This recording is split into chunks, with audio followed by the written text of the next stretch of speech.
you're like me, you've probably been told that bodybuilding is not the way to get better at your sport, but I'm here to tell you different. First and foremost, understand this, that building muscle is the key to all other phases in a training program. Without muscle, you can't get stronger. Without muscle, you also put yourself at a greater risk of being injured. There are two accepted ways that you can achieve muscle hypertrophy. One is myofibrillar, the other one is sarcoplasmic. Now, with myofibrillar hypertrophy, this is the dense muscle. This is the muscle that sticks around. We will see an increase in both the sarcoplasm, which is the white space in between, and the myofibrils, which are the dots in there as well at the same time.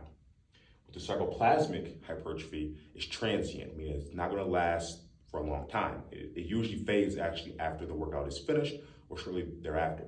We will see an increase in the sarcoplasm that is greater than the increase in myofibrils. Now, typically for most people, you don't necessarily train for one or the other.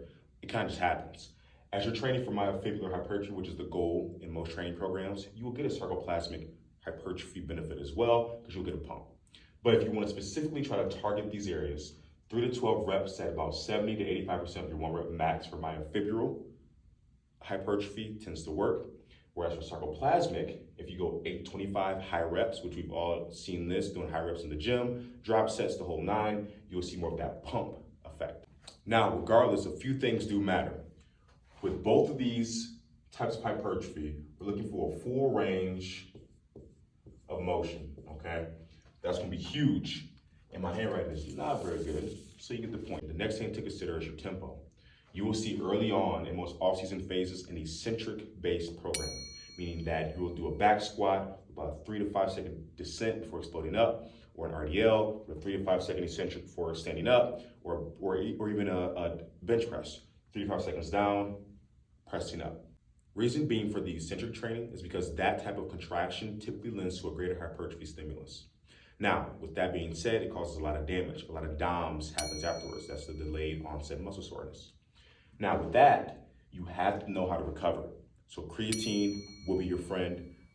Protein powders or complete protein sources such as eggs, anything with a high leucine content, as well as carbohydrates. Sarcoplasmic hypertrophy is going to be run through anaerobic glycolysis. Now that means it needs glycogen to fuel it. So for a better pump, you need carbohydrates. For better recovery, you'll need more protein to put you in a positive balance.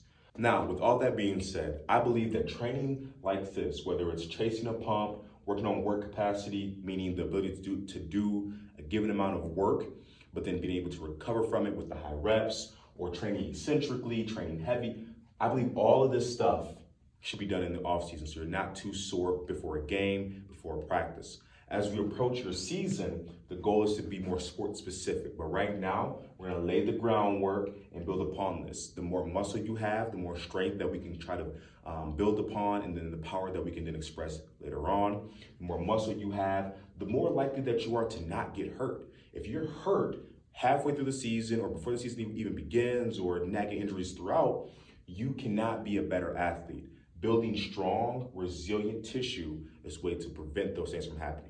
With that being said, lock in.